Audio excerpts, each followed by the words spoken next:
Kişilərə bir bədxəbərim var, belə ki, xanımına köksən və ya gözəl deyilsən kimi sözlər deyənlər cərimələnəcək. Bəli, səhv eşitmədiniz.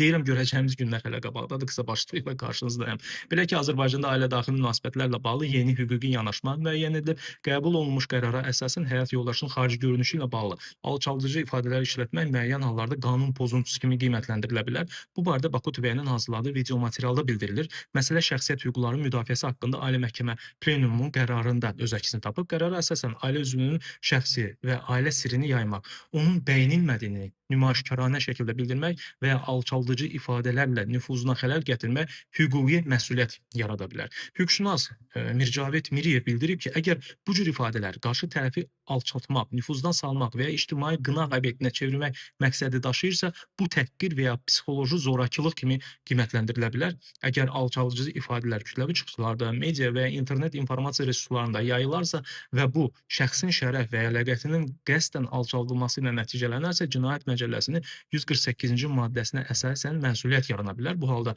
1000 manatdan 1500 manatadək cərimə və ya ağırlaşdırıcı hallarda 6 ayadək azadlıqdan məhrum etmə cəzası tətbiq oluna bilər. Buna görə də əziz kişilər xanımınıza can deyib, canı da eşidin. Səhv anlamayın, cəriməyə görə demirəm. Ümumiyyətlə, xoş münasibətlər, sağlam və bütöv bir ailənin təməlidir. Videonu bəyənib paylaşmağı, həmçinin maraqlı məlumatları qaçırmamaq üçün səhifəmə abunə olmağı da unutmayın əziz izləyicilər. Bu arada çərşənbəniz mübarək olsun.